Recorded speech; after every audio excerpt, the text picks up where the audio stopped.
Bismillahirrahmanirrahim. Assalamualaikum warahmatullahi wabarakatuh. 4 amalan. Yang pertama, mulai hari ini, apalagi sebentar lagi mau masuk tahun baru, kita nawaitu sama-sama untuk menjadikan tahun 2014 insyaallah yang terbaik. Kalau memang 2014 itu adalah tahun yang terakhir dalam sisa umur kita, mari sama-sama jadikan yang terbaik, karena belum tentu bertemu dengan 2015. Ini sikap orang saleh. Kenapa bisa mereka menikmati Ramadan? Karena selalu masuknya Ramadan mereka merasa Ramadan itu yang terakhir.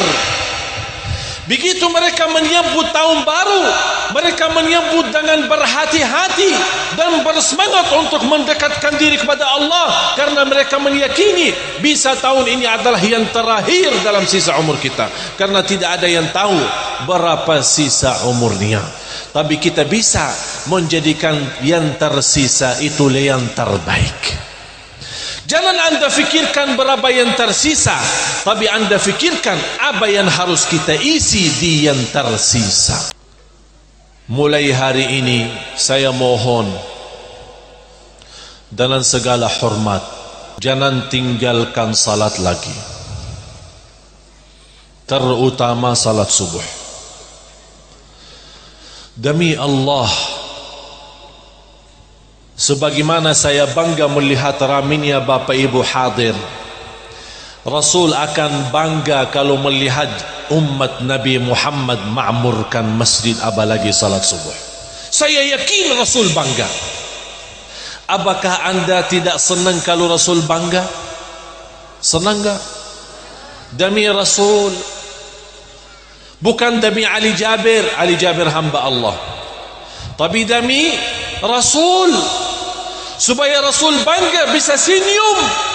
Kenapa ya Rasulullah senyum saat ini? Karena dia melihat umatnya sudah sadar dan memakmurkan rumah Allah. Biasakan diri makmurkan rumah Allah yang ada di mana-mana. Akan ada satu saat Allah mengundang kita di rumahnya yang terbesar, Masjidul Haram.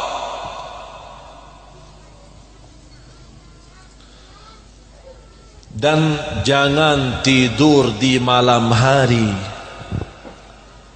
belum salat witir duluan.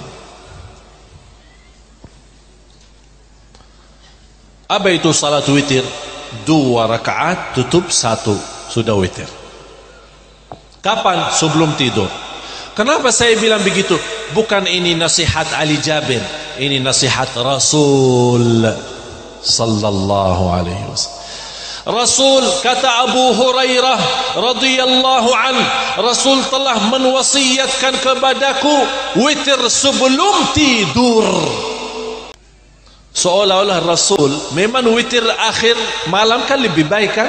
Tapi kenapa Rasul menwasiatkan Abi Hurairah witir sebelum tidur? Ini memberikan informasi kepada umatnya, kayaknya nanti akhir-akhir banyak yang malas bangun malam hari. Udah witir duluan aja. Kalau bangun lagi salat tahajud, tapi tidak perlu witir karena sudah witir duluan. Kalau tidak bangun, alhamdulillah sudah witir. Bukan alhamdulillah sudah tidur, alhamdulillah sudah witir. Ketika kita, kalau Allah takdirkan kita meninggal dalam keadaan tidur, jangan takut, karena sudah witir dan sudah tertulis ahli salat malam. Berarti tidurnya husnul. Faham Bapak Ibu? Dan pas mau tidur, tolong jaga wudu. Tidur dalam keadaan. Yang kedua, jangan lewat 1 hari belum melihat dan membaca Al-Quran, walaupun 1. Kenapa saya menyuruh melihat Al-Quran? Karena mohon maaf, mata kita selalu pandangannya kepada yang haram. Perlu disucikan mata. Bagaimana kita sucikan mata? Lewat melihat Al-Quran. Baca.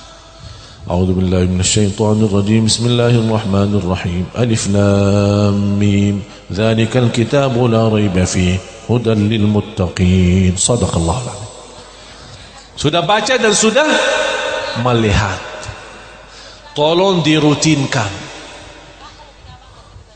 Mau banyak lagi silahkan,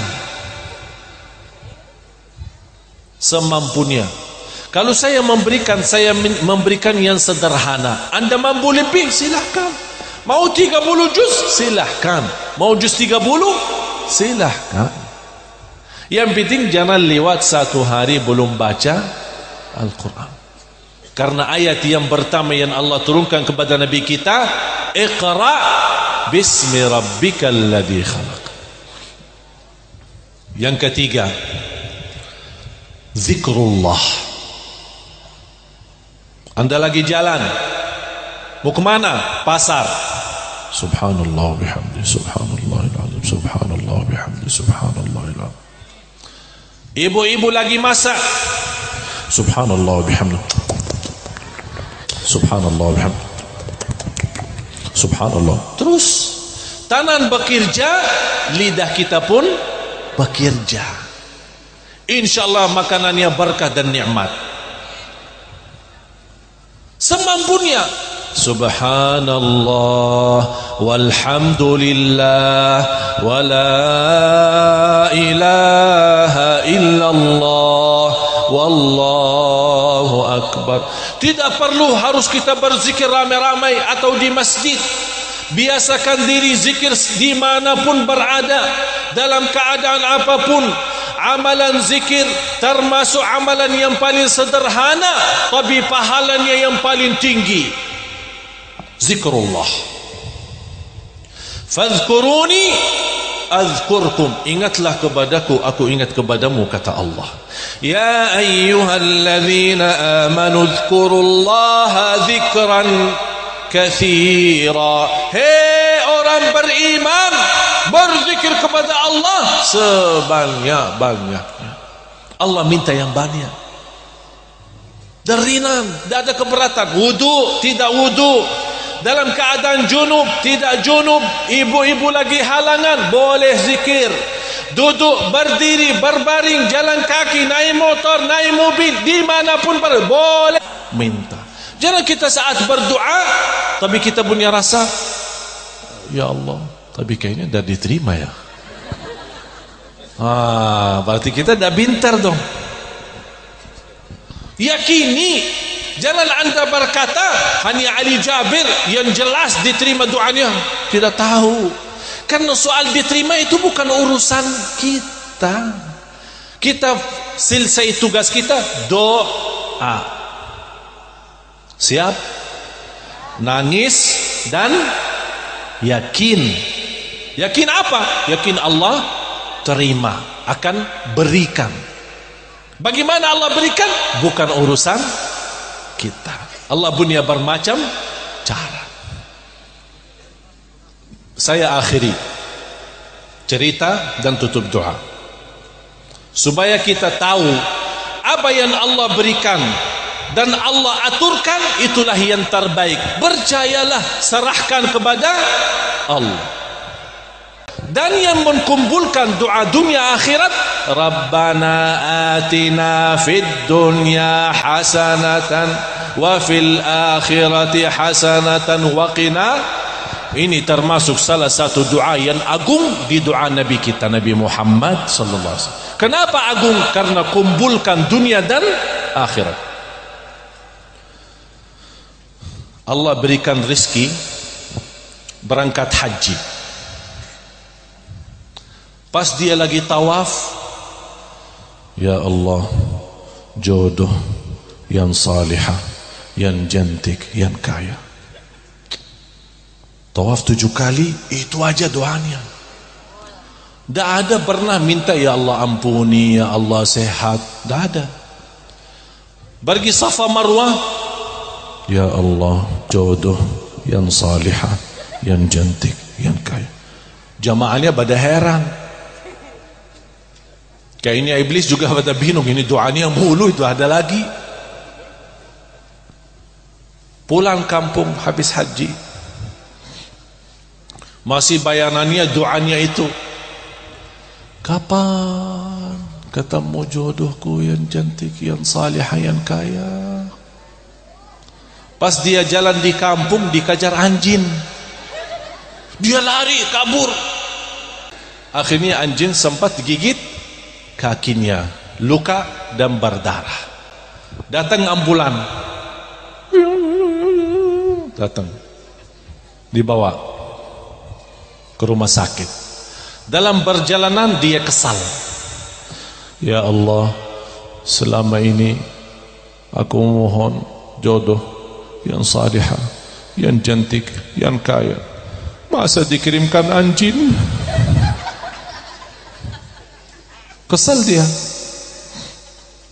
Pas sampai ke rumah sakit, apa yang terjadi? Dirawat sama seorang dokter, cantik, salihah, kaya, jadi jodohnya. Pas habis rawat jatuh cinta. Mau nikah enggak sama aku? Ya boleh ya.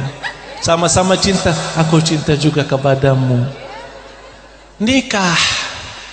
Ternyata Allah memang sudah kabulkan doanya, tapi jodohnya ada di mana? Di rumah sakit, dan orang itu sehat terus. Allah kirimkan pasukannya anjing, gigit dia supaya ketemu. Faham gak Bapak Ibu? Bisa Allah terima hajat kita walaupun prosesnya lewat sedikit ujian dan keburukan, tapi ujung-ujungnya kita ketemu hajat kita yang kita minta. Mudah-mudahan semua doa kita diijabah dan Allah kabulkan hajat kita tanpa digigit anjing. Walaupun digigit, ambil hikmahnya, sabar, karena habis gigit pasti ada. Udah faham Bapak Ibu? Kan ini cerita lucu, tapi yang saya mohon ambil hikmahnya. Apa yang kita bisa belajari daripada cerita ini? Kita bisa belajar Allah Maha Adil, Allah Maha Baik. Allah pasti mengabulkan hajat kita. Allah punya bermacam cara, tapi kita selalu memohon, ya Allah berikanlah yang terbaik, karena kami sebagai hamba sangat percaya kepadamu, karena kita sudah tahu raditu billahi rabba wa bil islami dina wa bi muhammadin nabiyan wa rasula. Sama-sama berdoa.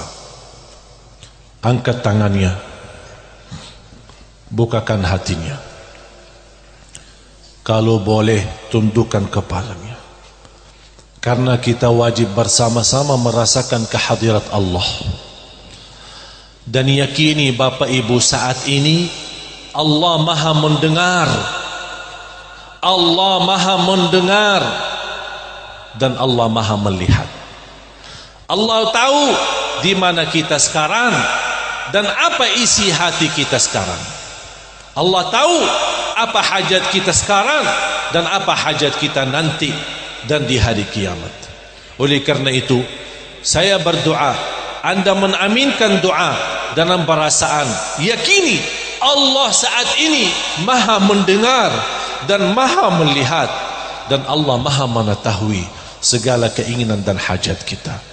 Al-Fatihah. Alhamdulillahi Rabbil Alamin.